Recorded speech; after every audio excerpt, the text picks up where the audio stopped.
जादुई तूफान लाने वाली बेटी। रसपुरा नाम का एक गांव था। गांव में समीरा और कबीर नाम के दो भाई बहन रहते थे। उनके पापा जब शाम को ड्यूटी से लौट कर आते तो कोई न कोई मिठाई लेकर आते। पापा आ गए, पापा आ गए, पापा आ गए, पापा आ गए। पापा आज क्या लेकर आए हो? आज मैं बेसन के लड्डू लेकर आया हूँ। समीर और कबीर की माँ ने हमेशा की तरह समीरा को ज्यादा लड्डू दे दिए। समीरा लड्डू लेकर अपने कमरे में चली गई। माँ, ये सरासर अन्याय है। आप लोग मेरे साथ डिस्क्रिमिनेशन कर रहे हैं। कोई भी चीज घर में आती है तो समीरा को हमेशा ज्यादा क्यों दी जाती है? मैं ये मामला कचहरी तक लेकर जाऊंगा। गुस्सा मत कर बेटा, समीरा को हम लोग जानबूझकर कुछ ज्यादा देते हैं ताकि वो खुश रहे और कभी गुस्सा ना करे। उसे गुस्सा आ जाएगा तो कौन सी आफत आ जाएगी? मुझे भी तो गुस्सा आता है। बहुत बड़ी आफत आ जाएगी जिसे रोकना फिर हमारे हाथ में नहीं होगा। तुम मेरे साथ हलवाई की दुकान पर चलो। तुम जितनी चाहे उतनी मिठाई खा लेना। कबीर अपने पापा के साथ हलवाई की दुकान पर गया और उसने सारी मिठाइयाँ खाई। क्या अब तुम खुश हो? भेदभाव का मामला लेकर कचहरी में तो नहीं जाओगे? पापा, अब मैं खुश हूँ, लेकिन एक बात समझ में नहीं आती। समीरा को गुस्सा आने पर क्या हो जाएगा?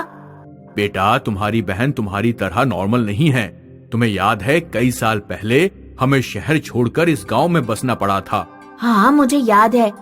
वो समीरा के कारण ही हुआ था। समीरा को जब गुस्सा आता है तो वो भयानक तूफान ला देती है। शहर में उसके तूफान के कारण कई मकान गिर गए थे, इसलिए हम लोग भागकर यहाँ आ गए। समीरा के माता पिता कोशिश करते थे कि समीरा घर से बाहर न जाए। वे उसे घर पर ही शिक्षा देते थे। समीरा अगर कोई चीज मांगती तो उसे घर पर ही लाकर दे दी जाती। लेकिन एक दिन समीरा के माता पिता मुसीबत में पड़ गए जब समीरा ने सिनेमा हॉल जाने की जिद की।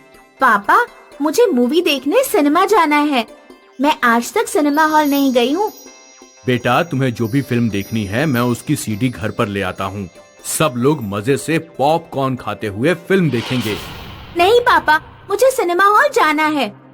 मुकेश ने समीरा की बात का ज्यादा विरोध नहीं किया क्योंकि उसे डर था कि कहीं ज्यादा मना करने पर समीरा को क्रोध न आ जाए। ठीक है, कल हम सब लोग डायनासोर वाली फिल्म देखने चलेंगे। अगले दिन मुकेश का परिवार फिल्म देखने पहुंचा।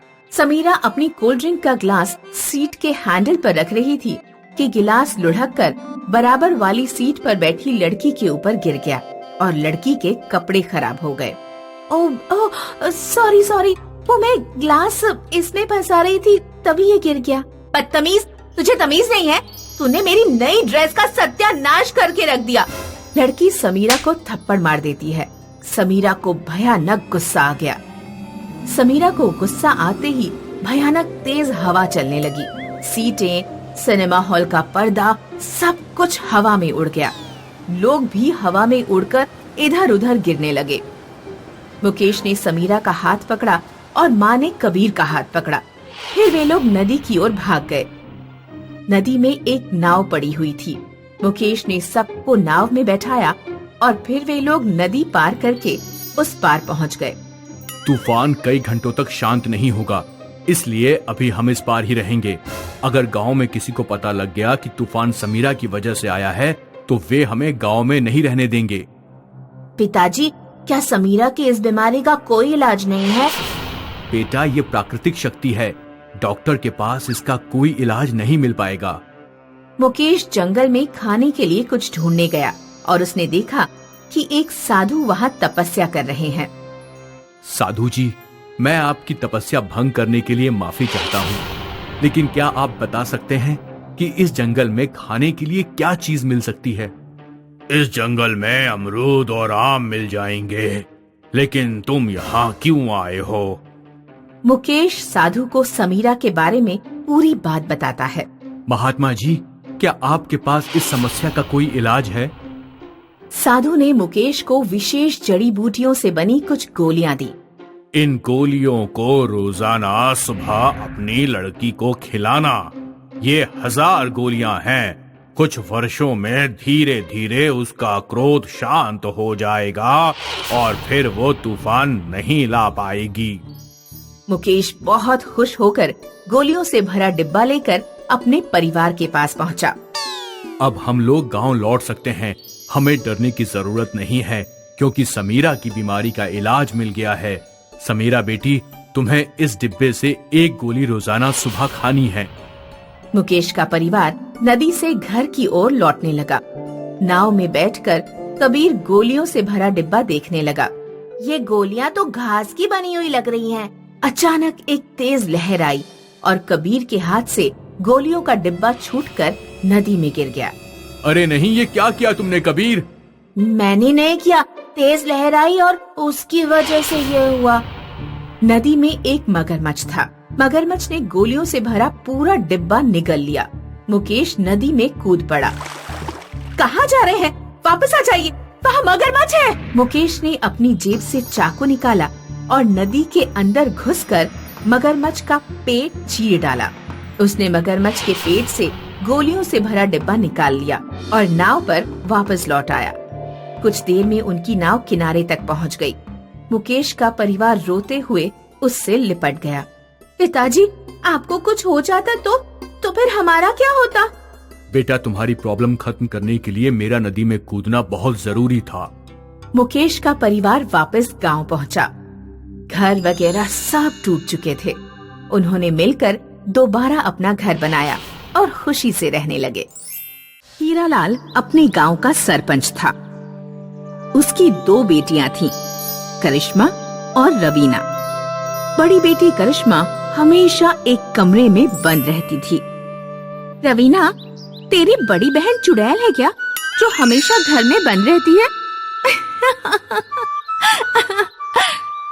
रवीना को जब गांव की लड़कियां चिढ़ाती तो वह अपने माता पिता से जाकर कहती, माँ, पिताजी, करिश्मा मेरे साथ क्यों नहीं खेलती?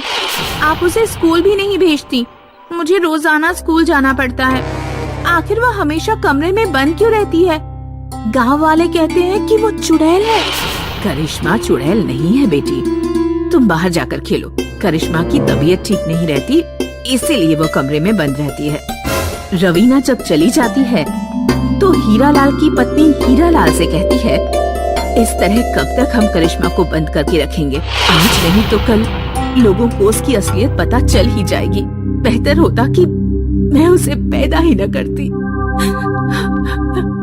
जो हो चुका है उसके लिए रोने का कोई फायदा नहीं। मीनापुर गांव में एक जादूगर बाबा रहते हैं, शायद वो कुछ कर पाएं।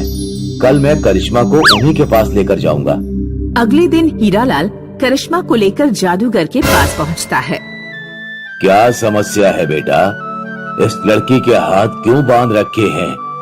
समस्या ये है बाबा जी कि ये लड़की जिस चीज को छूती है वो बर्फ बनकर जम जाती है। इसलिए डर के मारे हमें इसे कमरे में बंद करके रखना पड़ता है। गांव में इसने किसी इंसान को छू लिया तो वो बर्फ बन जाएगा। बेटा, मैं इसके हाथ तो ठीक नहीं कर सकता, लेकिन मैं तुम्हें एक जोड़ी दस्ताने देता हूँ। अपनी बेटी को ये दस्ताने पहना दो। ये जमेंगे नहीं। इन्हें पहनने के बाद ये घर से बाहर निकल सकती है। करिश्मा दस्ताने पाकर बहुत खुश हुई, क्योंकि अब वह किसी भी चीज को अपने हाथों से पकड़ सकती थी। बेटी, तुम बाहर घूम सकती हो, लेकिन अपना राज किसी को मत बताना, वरना लोग तुमसे डरकर भागेंगे, या हो सकता है कोई तुम्हारा गलत फायदा उठाने की कोशिश करे। करिश्मा अपनी छोटी बहन के साथ खेलने लगी। उसने बाजार जाकर घूमना फिरना भी शुरू कर दिया। कोई दस्तानों के बारे में पूछता तो वह कह देती कि हाथ गंदे ना हो, इसलिए दस्ताने पहनती है। सरपंच की बड़ी बेटी को बचपन से किसी ने नहीं देखा था। जब वह बाहर निकलने लगी तो लोग उसकी सुंदरता देखकर मंत्र मुग्ध रह गए हैं। वैसे गांव में भूरी की सुंदरता के चर्चे होते थे, लेकिन अब सब लोग करिश्मा के बारे में चर्चा करने लगे। सरपंच की बड़ी बेटी देखी, इतनी सुंदर लड़की तो मैंने अपने जीवन में नहीं देखी। अपने हाथों की सुंदरता को बनाए रखने के लिए दस्ताने पहनती है। भूरी को गांव के लोगों की बात सुनकर बहुत चिढ़ होने लगी। हाथों की सुंदरता के लिए दस्ताने पहनती है, कहीं ऐसा तो नहीं हाथों की बदसूरती छुपाने के लिए दस्ताने पहनती हो? इसके दस्ताने तो मैं उतरवा कर रहूंगी। भूरी का जन्मदिन आने वाला था। वह अपने जन्मदिन की दावत देने करिश्मा के घर पहुंची। करिश्मा, कल रात मेरे जन्मदिन की पार्टी है, तुम जरूर आना। हाँ, तुम आओगी ना? देखो, मना मत करना प्लीज। ठीक है, मैं आऊंगी। रात में करिश्मा भूरी के घर पहुंची। भूरी ने केक में पहले से ही कुछ मिला दिया था। करिश्मा ने केक खाया तो वह बेहोश हो गई। जब उसे होश आया तो वह बिस्तर पर लेटी हुई थी और उसके दस्ताने गायब थे। मेरे दस्ताने कहाँ गए? करिश्मा दस्ताने ढूंढने के लिए रूम में रखी अलमारी खोलती है। जैसे ही वह अलमारी को छूती है, अलमारी जम जाती है। वह दरवाजों पर हाथ मारती है, दरवाजा बर्फ बनकर जम जाता है। करिश्मा खिड़की से कूदकर बाहर जाती है। कहीं तुम इसे तो नहीं ढूंढ रही हो? हाँ, मैं इन्हें ही ढूंढ रही हूँ। मेरे दस्ताने वापस करो। नहीं करूँगी, मेरे दस्ताने वापस करो, वरना मैं बहुत मुसीबत में पड़ जाऊंगी। नहीं दूंगी, तू ऐसे ही घर जा। करिश्मा अपने दस्ताने लेने के लिए हाथ आगे बढ़ाती है।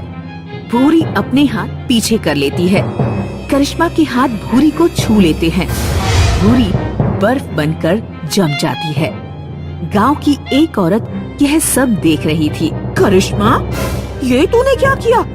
औरत चिल्लाने लगी।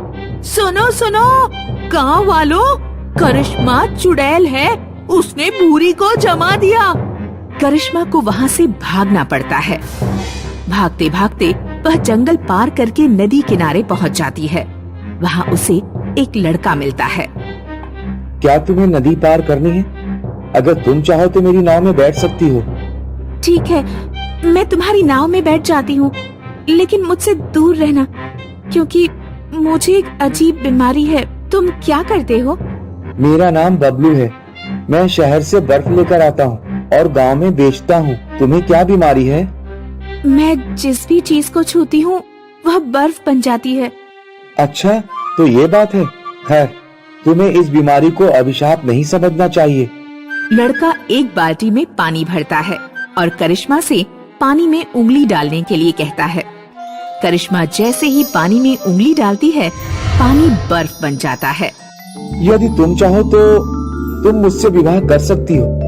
तुम इसी तरह बर्फ जमाना और मैं बर्फ बेचूंगा। इस तरह मेरा खर्चा बच जाएगा। लेकिन मेरे दस्ताने मेरे गांव में ही रह गए हैं और मेरे माता पिता भी मेरी चिंता कर रहे होंगे। तुम चिंता मत करो, तुम एक पत्र लिख दो, मैं वो तुम्हारे माता पिता तक पहुंचा दूंगा और तुम्हारे दस्ताने तुम्हारे गांव से वापस ले आऊंगा। करिश्मा एक पत्र में लिख देती है कि वह नदी किनारे एक गांव में सुरक्षित है और विवाह करने वाली है। बबलू पत्र ले जाकर उसके माता पिता को पहुंचा देता है। चलो, अच्छा हुआ, बेटी सही सलामत तो है। बबलू दस्ताने लेकर करिश्मा के पास लौट जाता है। करिश्मा और बबलू विवाह कर लेते हैं और खुशी खुशी अपना जीवन बिताने लगते हैं।